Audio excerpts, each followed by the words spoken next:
오늘 말씀은 예레미야 3장입니다. 선지서를 보면 하나님 앞에 범죄하는 백성들의 실태와 그로 인해 심판의 메시지가 주어지는 것을 볼 수 있습니다. 이러한 심판의 메시지를 전하는 선지자들은 백성들 가운데 짙게 드리운 영적 흑암을 바라보며 슬픔에 빠져 있었을 것입니다. 그러나 선지서 가운데는 어두운 내용만이 아니라 장차 이루어질 하나님의 구원과 회복의 역사, 하나님의 백성들에게 이루어질 영광스러운 승리의 역사를 다루고 있음도 볼 수 있습니다.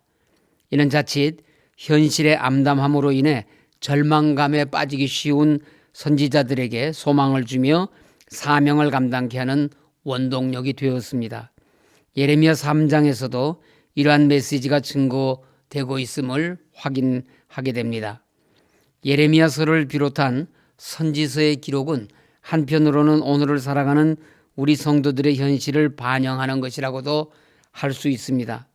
우리 주위를 둘러보거나 우리 삶의 면모나 우리의 내면을 돌아보면 밝고 소망에 찬 것을 찾아보기가 어렵습니다. 주변에 산적한 어둡고 고통스러운 일들이 많습니다. 그러나 사랑하는 성도 여러분, 이 죄악되고 어두운 세상의 사면이 모두 막혀 있어도 하나님께서는 우리가 들어갈 영원한 하늘나라가 예비되어 있다는 약속을 주셨습니다. 우리에게는 이처럼 온전한 소망이 있기 때문에 이러한 세상 가운데서도 낙심치 않고 쇠하지 않으며 승리의 삶, 빛되고 영광스러운 소망의 삶을 살 수가 있는 것입니다. 그러므로 서울교회 성도님들은 어떤 어려운 상황에서도 한 사람도 뒤로 물러서거나 뒤처지지 마시고 우리 교회와 우리에게 허락하신 비전과 그리고 영원한 소망의 약속을 잃지 마시기를 바라면서 본문을 살펴보도록 하겠습니다. 1절에서 5절에서는 고의적으로 하나님을 배신한 유다에 대한 하나님의 심판이 필연적이라는 사실을 율법에 근거하여 말씀하고 있습니다. 1절 말씀은 신명기 24장 1절에서 4절의 율법을 근거로 한 말씀인데 그 율법에 의하면 남편으로부터 이혼당한 여인이 다른 남자의 아내가 되었다가 또다시 이혼을 당하면 본 남편은 그 여인을 다시 아내로 받아들일 수 없도록 규정하고 있습니다. 하나님은 바로 이 규정을 근거로 하여 남편 되신 하나님을 버리고 가나안의 여러 우상들을 섬기고 이방 국가들을 하나님 대신 의지함으로써 영적인 음란을 행한 유다가 어떠한 계기로 인해 하나님께 돌아온다고 할지라도 하나님의 심판을 피할 길이 없다고 말씀하고 있습니다. 2절 말씀은 하나님의 거룩한 기업으로 물려받은 이스라엘 땅이 우상 숭배로 가득 차 있음을 탄식하고 있는 말씀입니다. 내 눈을 들어 헐벗은 산을 보라. 네가 행엄하지 아니한 곳이 어디 있느냐라고 하였습니다. 대개 우상에게 제사를 행하는 곳은 수풀이 우거진 산에서 행하여졌는데 헐벗은 산에서까지 우상 숭배를 행하였으니 이러한 가증한 행위가 유다 백성들 사이에 얼마나 만연해 있었던가를 말해주고 있습니다. 또한 2절 하반절에 내가 길가에 앉아 사람들을 기다린 것이 광야에 있는 아라바 사람 같아서 음란과 행악으로 이 땅을 더럽혔도다라고 한 말씀에서 광야에 있는 아라바 사람이란 광야에 매복해 있다가 여행자들을 습격하던 강도들을 가리키는 말인즉 여행자를 숨어 기다리는 아라바 사람들과 같이 유다 백성들이 자신들의 욕구를 만족시키기 위해 수단과 방법을 가리지 않고 우상 숭배에 열심이었음을 가리키는 말입니다. 3절에 그러므로 단비가 그쳤고 늦은 비가 없어졌느니라고 한 말씀은 유다 백성들이 너무도 깊은 죄악 가운데 빠져 있어서 단비와 늦은 비를 그치게 하신 그들을 향한 하나님의 징계조차도 깨닫지 못하는 상태에 처해 있었다는 것을 경고한 말씀입니다. 여기에서 단비란 이른 비를 의미하며 이스라엘에서 우기가 시작되는 10월, 11월에 내리는 비를 의미하며 이때는 파종 시기이므로 이런 비는 농사에 절대적으로 필요한 것이었습니다. 늦은 비는 우기가 끝나는 시기인 3, 4월에 내리는 비로서 곡식의 결실에 꼭 필요한 것이었습니다. 그러므로 단비와 늦은 비는 하나님의 은총으로 여겨졌습니다. 그러나 이와 같은 하나님의 은총이 유다 백성들에게 임하지 않을지라도 그들이 무감각하게 된 것은 마치 그들이 수치를 모르는 창기와 같이 되었기 때문이라고 지적하고 있습니다. 4절 5절에서는 유다 백성들이 이제 자신의 수치를 보게 되어 하나님을 향하여 나의 아버지여, 아버지는 나의 청년 시절의 보호자이시오니 노여움을 한없이 계속하시겠으며 끝까지 품으시겠나이까라고 말할지라도 그것은 진정한 회개가 아니라 단지 당면한 위기를 벗어나려고만 하는 지극히 위선적인 것이었기 때문에 결코 하나님의 심판을 피할 수가 없는 것이었습니다. 그것은 5전 하반절에 보라 내가 이같이 말하여도 악을 행하여 내 욕심을 이루었느니라고 한 말씀에 나타나 있습니다. 하나님은 자기 백성이 범죄하여 하나님의 진노에 처할지라도 진실하게 회개하고 돌이킨다면 또다시 용서하시는 하나님이십니다. 그러나 보라 내가 이같이 말하여도 악을 행하여 내 욕심을 이루었느니라고 한 말씀에 나타나 있듯이 유다 백성들은 입으로만 자기들의 잘못을 시인하였을 뿐 실제로는 악행을 그치지 않고 그들이 하고 싶은 대로 계속하여 악을 자행하여 자신의 욕망을 계속하여 만족시키려고 하였기 때문에 하나님의 진노를 피할 길이 없다는 것입니다. 여기서 우리는 하나님을 버리고 우상에게로 간 선민을 다시 받지 않으실 것을 선언하신 것이 그들의 회개에도 불구하고 그들을 용서하지 않고 다시 받아들이지 않는다고 말씀하신 것이 아니라는 것을 알아야 합니다. 하나님께서는 자기 백성을 사랑하시되 지극히 사랑하시는 분이십니다.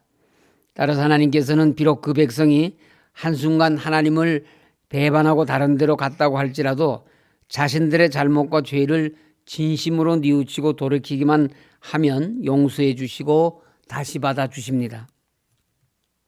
그럼에도 여기에서 하나님께서 유다 백성이 하나님께로 돌아올지라도 그들을 다시 받아들이지 않을 것임을 말씀하신 것은 유다 백성의 회개가 자신들의 죄를 뉘우치고 진정으로 하나님께로 돌이키는 것이 아니라 단지 직면한 심판을 모면하려는 얄팍한 꾀로 하나님을 기만하려는 거짓된 것이었기 때문입니다. 우리는 이러한 사실을 통해서 회개, 특별히 진정한 회개의 삶이 얼마나 우리 인생에 복되고 소중한 것인가를 절감해야 합니다. 또 하나님께서 진정한 회개를 얼마나 원하시는 분이신지 더 깊이 가슴에 새겨야 합니다. 우리의 회개가 하나님 보시기에 진실한 것이라면 신실하신 하나님의 약속대로 우리를 용서하시며 회복해 하시며 필경 은혜의 길, 축복의 길로 인도하여 감사와 감격의 삶을 살게 하실 것입니다. 6절부터 마지막 절까지의 말씀에서는 100여 년 전에 이미 북이스라엘이 하나님을 거역하다가 아수르에 의해서 멸망당한 역사적 사실을 유다 백성들에게 상기시키며 유다 백성들이 속히 죄악을 떠나 하나님께로 돌아올 것을 촉구하고 있습니다. 6절에 요시야 왕 때라고 하였습니다. 요시야 왕은 31년간 유다를 통치하였고 제위 12년이 되던 해에 종교개혁을 단행했습니다. 그리고 그의 종교개혁 기간 중에 예루살렘 성전에서 율법책을 발견하게 됨으로써 더욱 종교개혁에 박차를 가하게 되었습니다. 그러나 요시야 왕이 유다에서 우상을 몰아낸 종교개혁을 단행하였음에도 불구하고 유다 백성들 사이에서 우상 숭배의 악행은 근절되지 않았습니다. 그래야 하나님께서 유다 백성들에게 북왕국 이스라엘을 반면교사로 삼아 우상 숭배에서 떠남으로써 북왕국과 같이 나라의 파멸을 초래하지 않을 것을 경고하였으나 유다 백성들은 그와 같은 하나님의 경고에 귀를 기울이지 않고 북왕국 이스라엘의 멸망에 대해 익히 알고 있었음에도 불구하고 북왕국 백성들처럼 그들 역시 여호와 하나님께 배역을 함으로써 남왕국 유다의 멸망을 자초하였던 것입니다. 7절 말씀은 북왕국 이스라엘 백성들에게 하나님께서 돌아올 것을 촉구하였으나 그들이 돌아오지 않았던 역사적 사실을 보고 알고 있었음에도 불구하고 남왕국 유다 백성들이 하나님께로 돌아오지 않고 우상 숭배를 자행하고 있는 것은 유다 백성들의 죄악이 이스라엘 백성들의 죄보다 더욱 더 가증스럽다는 뜻입니다. 11절에 배역한 이스라엘은 반역한 유다보다 자신이 더 의로움이 나타났나니라는 말씀은 이스라엘 백성들이 유다 백성들보다 더 의롭다는 뜻이 아닙니다. 유다 백성들이 이스라엘 백성들의 범죄와 그에 대한 하나님의 징계를 보고서도 회개하지 않고 심지어 거짓 회개를 자행하기까지 하였기 때문에 배역한 이스라엘이 반역한 유다보다 더 의롭다는 표현으로 유다를 이스라엘보다 더 크게 책망하시는 것입니다. 하나님께서 북이스라엘보다 유다를 더 크게 책망하시는 데에는 다음과 같은 이유들 때문으로 보입니다. 북이스라엘은 여로보암에 의해 처음부터 우상 숭배로 시작한 반면 유다는 예루살렘 성전과 율법과 제사장들이 있었습니다. 또한 통치자 역시 북이스라엘은 정통성이 없는 자들로 이루어졌지만 유다는 다윗의 언약을 이은 후손들의 통치를 받았습니다. 또한 북이스라엘은 하나님을 버리고 우상 숭배를 한 결과가 무엇인지에 대한 선례를 보지 못한 반면에 유다는 북이스라엘의 파멸을 통해 우상 숭배의 결과가 어떠한지를 분명히 목도하였기 때문입니다. 이러한 사실은 심판에 있어 매우 중요한 근거가 아닐 수 없습니다. 이것은 알고 죄를 짓는 것과 모르고 범죄한 것과는 책임에 큰 차이가 있기 때문입니다. 그렇기 때문에 7절과 8절에서 하나님께서는 반역한 자매 유다가 그것을 보고도 두려워하지 않았다고 말씀하시며 우상 숭배를 계속했던 유다 백성들을 더 불의하다고 하신 것입니다. 그러면 오늘 우리들은 어떻습니까? 유다 백성에게는 돌과 나무로 사람이 지은 성전이 있었지만 우리에게는 사람의 손으로 짓지 아니한 신령한 성전이신 예수 그리스도가 계십니다. 또 그들에게는 하나님의 집에 사환에 불과한 모세의 율법이 있었지만은 우리에게는 아들이신 그리스도의 복음이 있습니다. 뿐만 아니라 율법은 돌에 새겨진 것이었지만 우리는 신비에 새겨져 있습니다.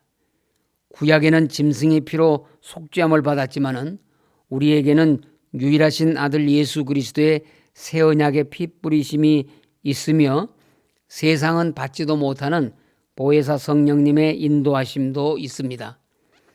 따라서 이러한 관점에서 본다면 우리 성도는 이스라엘과 유다의 차이와는 비교도 되지 않습니다. 그렇기 때문에 만일 우리가 하나님을 떠나 다른 것을 섬기는 길을 간다면 그 심판이 얼마나 엄중할지는 더 말할 필요가 없습니다. 그래서 성경은 너희는 삼가 말씀하신 이를 거역하지 말라. 땅에서 경고하신 이를 거역한 그들이 피하지 못하였거든 하물며 하늘로부터 경고하신 이를 배반하는 우리일까 보냐라고 히브리서 12장 25절에서 말씀하시는 것입니다.